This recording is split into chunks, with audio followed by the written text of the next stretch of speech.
እቺ ዓለም የምትመራበት የራሷ የሆነ ሲስተም አላት። በዚህም ሲስተም ስር ነው አብዛኞቻችን እየተንቀሳቀስን ያለነው። ይህ ስርዓት የአይምሮአችን ፕሮግራሚንግ ይሆናል። አይምሮአችን ውስጥ የተጫነልን የራሳችን ፕሮግራም ብላችሁ አስቡት። ያቺን መስመር ይዘን እንድንቀጥል ብቻ ነው የሚያደርገን።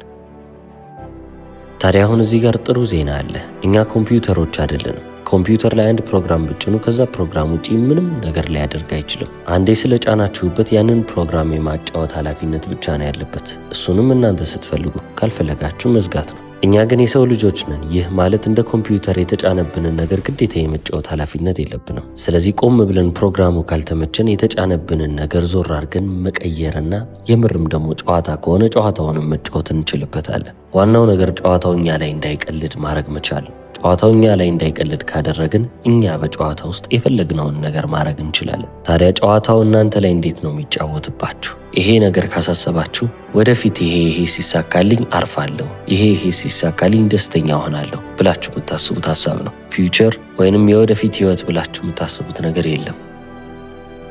አሁን ላይ ያላችሁ ነገር አሁን የሚባለው ጊዜ ብቻ ነው። ሲስተሙ ወይንም የዓለም ስርዓት እኛ ዲፔንደንት እንድንሆን ይፈልጋል። ሁሌም ቢሆን ተጨማሪ ነገር ወደፊት ይመጣል ብለን እንድናስብና በዛች ሐሳብ ውስጥ እንድንታሰር ማለት ነው። አሁን ላይ ያደረግን ያለነው ነገር ምንም እንኳን መልካም የሚባል ነገር ቢሆንም ቢያንስ ወደፊት የተሻለ ሊኖር ይችላል የሚል ሐሳብ ስላለ ያቺን የወደፊት ለማግኘት ብለን አሁን ላይ በእጃችን የነበረውን የያዝነውን ትልቁን ሀብት አሁን የተባለውን ጊዜ አሳልፈን እንሰጣለን። ትክክለኛ ወይንም እውነተኛ የተባለውን ህይወት ለሲምቦል ወይንም ደግሞ ለምልክት ለተሰየመ ነገር እየሸጥን እያለፍን ነው። ትክክለኛውን ሀብት ይዘን ነገር ግን የሞኞ ሀብት ይሻለኛል ብለን የኛን ሀብት ትተን የሞኞን ሀብት እንደመያዝ ነው። ታዲያ አንድ ማወቅ ያለባችሁ ነገር ቢኖር እናንተ ምንም የሚወጣላችሁ ነገር የለም። ከምንም በላይ ውድ ናችሁ። ምክንያቱም እዚህ ዓለም ላይ ያለው ሀብት እንዳለ ቢጠራቀም ውድ የተባለው ነገር እንኳን ቢመጣ ከነዚህ ነገሮች የበለጠ ነገር አሁን ላይ በእጃችሁ ላይ ይገኛል። ታዲያ መፍትሄው ምን ይሆን ብላችሁ እያሰባችሁ ከሆነ ጨዋታው የምርም ጨዋታ እንደሆነ አውቃችሁ እንዴት መጫወት እንዳለባችሁ በደንብ መገንዘብ ነው። ጥሩ ተጫዋች ምለው ፍሪ ሃንድ ይጠቀማል ብዬ አስባለሁ። ፍሪ ሃንድ ማለት ምን ማለት ነው ትላላችሁ? የህይወት ትልቅ የምትባለው ሚስጥር እንግዲህ እቺ ነች። ፍሪ ሃንድ ማለት አሁን ላይ በምታደርጉት ነገር ሙሉ ለሙሉ ኢንጌጅድ ሆናችሁ ትኩረታችሁ፣ ሐሳባችሁ፣ ኤነርጂያችሁ ሙሉ ነገር እዛ ላይና አሁን የሚለው ላይ ብቻ ሲሆን የዛኔ የፍሪ ሃንድ ፕሌየር ልትባሉ ትችላላችሁ። ይሄንንም አሁን እየሰራችሁ ያላችሁትን ነገር ስራ ብላችሁ ከምትጠሩት ጨዋታ ትሉታላችሁ ማለት ነው። ምክንያቱም ኢንጌጅ እያረጋችሁ ነው፣ እየተሳተፋችሁ ነው፣ የሆነ ነገርን እየሰራችሁ ነው። ስለዚህ ለእናንተ ይሄ ነገር መዝናኛ መሆን መቻል አለበት። ምክንያቱም አሁን ላይ ሙሉ ለሙሉ ትኩረታችሁ እዛ ላይ ነው።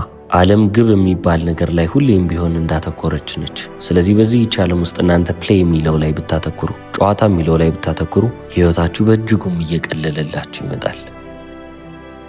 ስለ ገንዘብ በጣም ሲሪየስ እንድንሆን ተደርገን ያደግነው። ያ ማለትም ደግሞ ሁሌም ቢሆን ስለ ገንዘብ እንጨነቃለን፣ እናስባለን፣ ከየት ነው የምናመጣው እንላለን። እጃችን ላይ ከገባን በኋላ ጥርሳችንን ነክሰን ያ ገንዘብ ከእጃችን እንዳይወጣ ነው የምንፈልገው። ነገር ግን ይህ ፍጹም የተሳሳተ መንገድ ቢሆንስ? እዚህ ዓለም ላይ ገንዘብን በሁለት አይነት ሰዎች እጅ ላይ ትመለከቱታላችሁ። አንደኛው ነፃ እጅ ይባላል። ሁለተኛው ደግሞ እጁን ጨብጦ የሚሄድ ነው፣ ታይት ፊስትድ።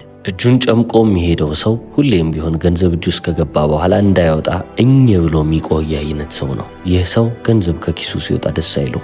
እያንዳንዱን የገንዘብ ውሳኔዎች ሲወስን በፍርሃት ውስጥና ያልቅብኛል በሚል አመለካከት ውስጥ ነው። በስኬርሲቲ ማይንድሴት ማለት ነው። አንድ ነገር በቂ አይደለም ብሎ የማሰብ ሁኔታ አለ። ፍሪ ሃንድድ የተባለው ወይንም ነፃ እጅ ያለው ሰው ገንዘብ ከእጁ የሚወጣ ተመልሶም የሚመጣለት አይነት ሰው ነው። ስለዚህ ይህ ሰው የተረዳ ሰው ይባላል። ታይት ፊስትድ የተባለው ወይንም እጁን ጨምቆ ቁጭ የሚለው ሰው ደግሞ ነገሮችን የሰማ ያወቀ የተረዳ ነገር ግን የረሳ ሰው ይሆናል።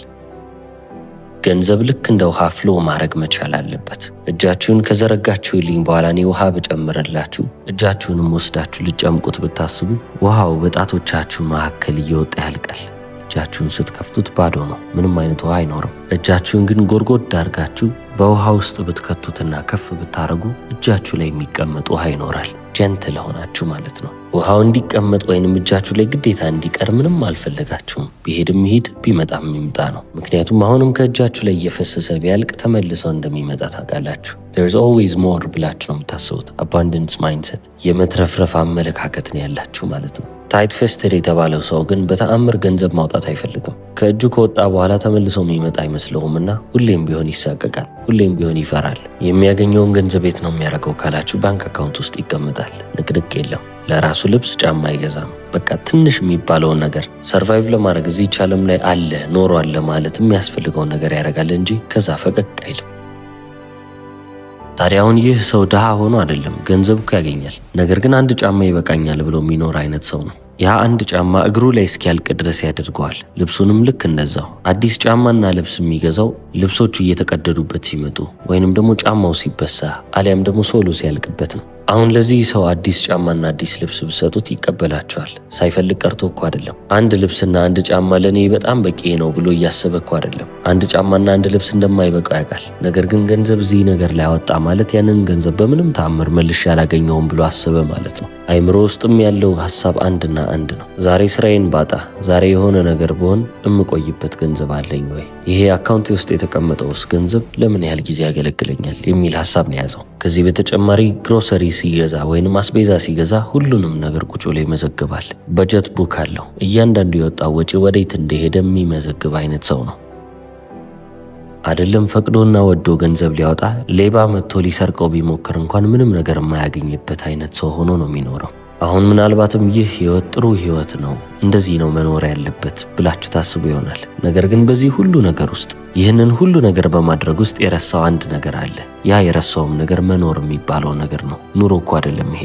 በጀቱን እየተመለከተ ከጧት እስከ ማታ የሚቆይ ሰው ከሆነ ይህ ሰው እየኖረ አይደለም። ቀኑም ዝም ብሎ እያለፈው ነው። ገንዘቡም ደግሞ ልክ እንደ ደም ነው። መተላለፍ ወይንም መዘዋወር ያቆመ ደም አለ አይደለ? አንድ ቦታ ቀጥ ብሎ የቆመ ገንዘብ ናቹራሊ ፍሎ ማድረግ አለበት። ልክ እንደ ውሃ መፍሰስ አለበት ብያቸዋለሁ። ባንክ ውስጥ መቀመጡ ሴፍ ሊያስብለው ይችላል፣ ወይንም ደግሞ ጥሩ ቦታ ነው የተቀመጠው ምንም አይሆንም ሊያስብለው ይችላል። ነገር ግን እየጠቀመ ነው ወይ? እያደገ ነው ወይ? እየተባዛ ነው ወይ? ህይወት የተባለውን ነገር እያሻሻለ ነው ወይ ከተባለ መልሱ አይ ነው የሚሆነው። እዛች ባንክ ውስጥ ገብታ ቁጭ ብላ ያቺ ገንዘብ እያደገች ወለዱ እየጨመረ ይሄድ ይሆናል። እሺ ይሄ ጥሩ ነው ይባላል። ነገር ግን ገንዘብ ከገንዘብ በላይ መሆን ነበረበት።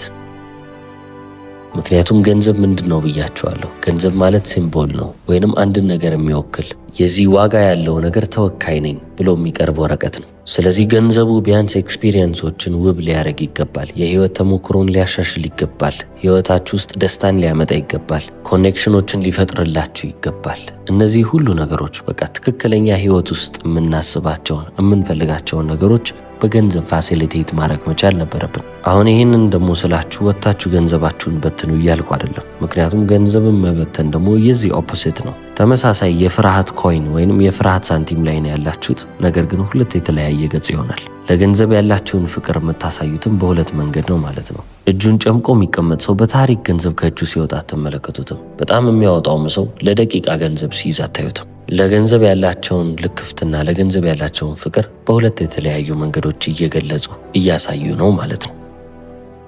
ነገር ግን በጨዋታው ውስጥ በጣም ምርጥ የተባለው ተጫዋች ፍሪ ሃንድድ ማን ነው ብያቸዋለሁ። ይሄ ነፃ እጅ ያለው ሰው ገንዘብ ሰርኪሌት ማድረግ እንዳለበት ልክ እንደ ደማችን ልክ እንደ ውሃ ሰርኪሌት ማድረግና መሽከርከር እንዳለበት ሁሉ ገንዘብም እንደዛ ማድረግ እንዳለበት ይገነዘባል። ገንዘብ እንደ ኩሬ አይደለም፣ አንድ ቦታ ላይ ቁጭ አይልም። ወንዝ ብላችሁ አስቡት።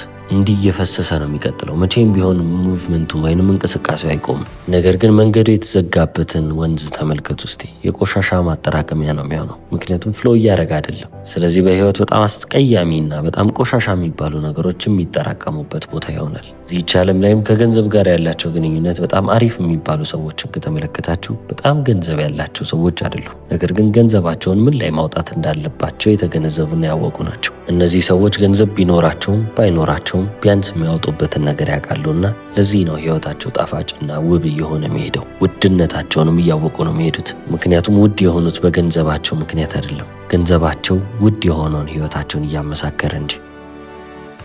ገንዘብ ለምንድን ነው የሚያስፈልገው ካልን በጣም ሲምፕል የሆነ መልስ እናገኛለን። ገንዘብ የሚገዛልን ኤክስፒሪየንሶችን ነው፣ የህይወት ተሞክሯችንን ያመጣልናል። ስለዚህ ሪፕሬዘንት የሚያደርገው የሚወክለው የህይወታችንን ውድ የተባሉ ነገሮችን ነው። ህይወት ማለት ምን ማለት ነው ካላችሁ ዳንስ ነች፣ ወይንም ደግሞ ልክ እንደ ጭፈራ አድርጋችሁ አስቧት። የመስጠትና የመቀበል ዳንስ ነው። ይህንንም ዳንስ ውብ የሚያደርገው ነገር ፋሲሊቴት የሚያደርገው የሚረዳን የሚያግዘን ገንዘብ ይባላል። እስቲ ያስቡበት። ገንዘብ የምታወጡበትን ነገር እንዳለ ተመልከቱ። ለምሳሌ ምግብ ስትገዙ ምናልባትም ያንን ምግብ የገዛችሁት በ500 ብር በ600 ብር ይሆናል። ጥሩ ምግብ ገዛውም ትላላችሁ። ነገር ግን የምርም የገዛችሁት ምግቡን ነው ወይ? ምግቡን እኮ አይደለም። እናንተ እየገዛችሁ ያላችሁት በኋላ ትንፋሽ ኖሯችሁ ማውራት እንድትችሉ ነው። በገንዘባችሁ ምንድነው እየገዛችሁ ያላችሁት? ዓለም ላይ ውድ የሚባለውን አቅማችሁን ነው። ባትበሉ ባትጠጡ ይህንን ጉልበታችሁን አታገኙም። ከሰው ጋር ቆማችሁ የማውራት ከሰው ጋር የመጫወት የመሳቅ ምንም አይነት አቅም አይኖራችሁም። ያንን አቅም ገንዘብ በሚባል ነገር ትገዙታላችሁ ማለት ነው።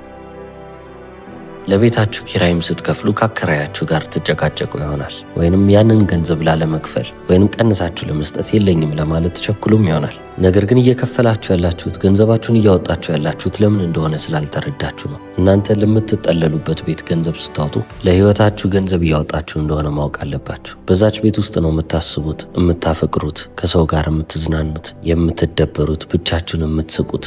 እነዚህ ነገሮች ህይወት የተባለው ነገር በህይወት ውስጥ ያሉት ውብ የሚባሉት ነገሮች የሚፈጠሩበት ቦታ ላይ ቁጭ ብላችኋል። ስለዚህ ለነዚህ የህይወት ኤክስፒሪየንሶች ነው ገንዘብ እያወጣችሁ ያላችሁት፣ ለቤቱ አይደለም። በዚህ መንገድ ዓለማችሁን ወይንም ህይወታችሁን እየተመለከታችሁት ስትመጡ ገንዘብን እያጣችሁ እንዳልሆነ ትገነዘባላችሁ። በዚህች ህይወት በተባለች ፊልም ውስጥ፣ ህይወት በተባለች ጨዋታ ውስጥ፣ ህይወት በተባለች ዳንስ ውስጥ የራሳችሁን አስተዋጽኦ እያደረጋችሁ ነው። ኢትስ ኖት አ ሎስ። 1000 ብር፣ 10000 ብር፣ 20000 ብር ለቤት ኪራይ ያወጣችሁ ማለት ብር አጣችሁ ማለት አይደለም። ህይወትን አሳመራችኋት እንጂ። ምክንያቱም ተኝታችሁ የምታለሙበትን ቦታ አገኛችሁ፣ የምታፈቅሩበትን ቦታ አገኛችሁ፣ የምታስቡበትን ቦታ አገኛችሁ፣ ለብቻችሁ የምትጸልዩበትን፣ የምትስቁበትን፣ በተጨማሪም የምታወሩበትን ቦታ አገኛችሁ። ስለዚህ ገንዘባችሁ ምን ጊዜም ትርጉም ያለው ነገር ላይ በኋላ ቁጥር ገንዘባችሁን እያጣችሁ አይደለም። ገንዘብ ሲምቦል ነው ብያችኋለሁ። ዋጋ ያለውን ነገር ወክሎ ነው የሚመጣው። እንደ ተወካይ አድርጋችሁ አስቡት። ገንዘባችሁ ዋጋ ያለው ነገር ላይና በተጨማሪም ትርጉም ያለው ነገር ላይ እየወጣ በቀጠለ ቁጥር ከሲምቦል ወደ ሪያሊቲ እየተለወጠ ይመጣል። ገንዘባችሁ ወረቀት ነበረ፣ ሲምቦል ነበረ፣ ተወካይ ነበር። ያንን ወስዳችሁ ትርጉም ወዳለው ነገር ለወጣችሁት። ኪራይ ከፈላችሁ ማለት የምታስቡበት፣ የምትስቁበት፣ የምታፈቅሩበት ቦታ አለ ማለት ነው። ያ ወረቀት ተቀየረ ወደ ምን? ትርጉም ወዳለውና ለህይወታችሁ አስፈላጊ ወደሆነ ነገር። ፍሪ ሃንድ ፕሌየር ማለት ይሄ ነው እንግዲህ። እጁን በነፃነት የሚጠቀመው ሰው የሚያወጣበትን ቦታ በደንብ አድርጎ የለየ ሰው ነው። ዝም ብሎ ገንዘብ ስላለው የፈለገው ነገር ላይ ወይንም ኬርለስሊ ምንም አይመለከተኝም ብሎ አያወጣም። ይህንን ነገር በገዛ ህይወቴ እየቀለለ ይመጣል ወይንስ ደግሞ እየበለጠ እየከበደ ይመጣል ብሎ ያስባል። እየቀለለ የሚል መልስ ካገኘ ያንን ነገር ይገዛል። አንድ አባባል አለ፣ የቆየ ነው። money is a terrible master but an excellent servant ይላሉ። ገንዘብ በጣም መጥፎ የሚባል አለቃ ነው፣ ነገር ግን ምርጥ የሚባል አገልጋይ ነው፣ ሰራተኛ ነው እንደማለት ነው። ታይት ፌስትድ ያልነው ሰውዬ፣ እጁን እንዲጨምቆ የሚንቀሳቀሰው ሰው ገንዘብን ማጣት ካለመፈለጉ የተነሳ ገንዘብ ከእጁ እንደሚወጣ ማወቁና የዚህ የፍርሃት ስሜት ተጠቂ ከመሆኑ የተነሳ ገንዘብ አለቃው ይሆናል። ስለዚህ ያቺ ገንዘብ ህይወቱን ሙሉ ለሙሉ ትቆጣጠረዋለች ማለት ነው። ፍሪ ሃንድድ ያልነው እጁ ለቀቅ ያለው ሰው ደግሞ ምንድነው የሚያደርገው? ያንን ገንዘብ ህይወቱን ወደሚያለመልምበት ነገር ላይ ያወጣል። በጣም የሚያስገርመው ነገር ምን እንደሆነ ታውቃላችሁ? ብዙ ጊዜ እንደዚህ ፍሪ ሃንድድ የሚባለው ገንዘብን የማይጨምቁ ሰዎችና ለቀቅ የሚያደርጉ ሰዎች በአባንደንስ ህይወት ውስጥ የሚኖሩ ሰዎች ናቸው። በመትረፍረፍ ህይወት ውስጥ ያሉ ናቸው እንጂ መቼ ነው የሚበቃኝን ያህል ማገኘው የሚሉ ሰዎች አይደሉም። ታዲያ ለምንድነው እነዚህ ሰዎች የበለጠ እድል የሚቀናቸው? ለምንድነው በህይወት የምርም መትረፍረፍን እያዩ የሚሄዱት ካላችሁ፣ ገንዘብ የእናንተ አለቃ ካልሆነ፣ ይህንን ነገር ባረግ እኮ ገንዘቤን አጣለሁ ብላችሁ ማታስቡ ከሆነ አይናችሁ ሁሌም ቢሆን እድሎችን፣ ኦፖርቹኒቲዎችን ነው የሚፈልገው። ስለዚህ የተሻሉ እድሎች ይመጡላቸዋል። ምክንያቱም ስለ ገንዘብ ወይንም ደግሞ ገንዘቡን ስለማጣት አታስቡ። ልክ እንደ ካዝናና እንደ ጋርደን አድርጋችሁ ተመልከቱት። ካዝና ውስጥ ሁሉም ነገር ሴፍ ነው። ምንም አይነት ችግር አይመጣም። ገንዘባችሁ ይቀመጥላችኋል። ነገር ግን ምንም ነገር ካዝና ውስጥ አያድግም።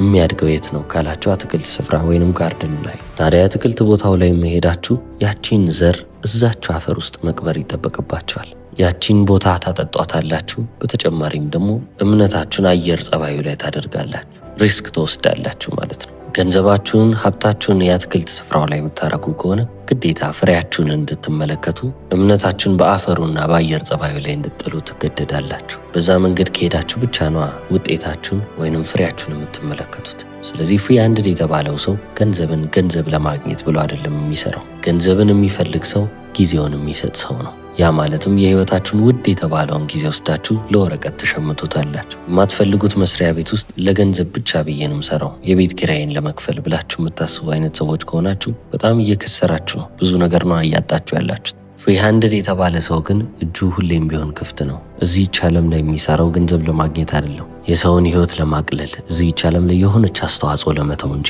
እንደዛ ብሎ ሲያስብ ደግሞ ብዙ ጊዜ በገንዘብ የሚባረክ ሰው ይሆናል። ምክንያቱም ሐሳቡ ሙሉ ለሙሉ እዚህች ዓለም ላይ የሰውን ህይወት ለማቅለል የሰው ህይወት ላይ የሆነች አስፈላጊ ነገር ልጨምር ብሎ በማሰቡ የተነሳ ገንዘብም ደግሞ ወደ ህይወቱ እየመጣ ሰርኩሌት ያደርግለታል ማለት ነው። እንደዚህ አይነት ህይወት እንድትኖሩ እመኝላችኋለሁ። ያልኩት ነገር ግልጽ እንደሆነም ተስፋ አደርጋለሁ። እስከ መጨረሻው ስለተከታተላችሁ አመሰግናለሁ። ቻው።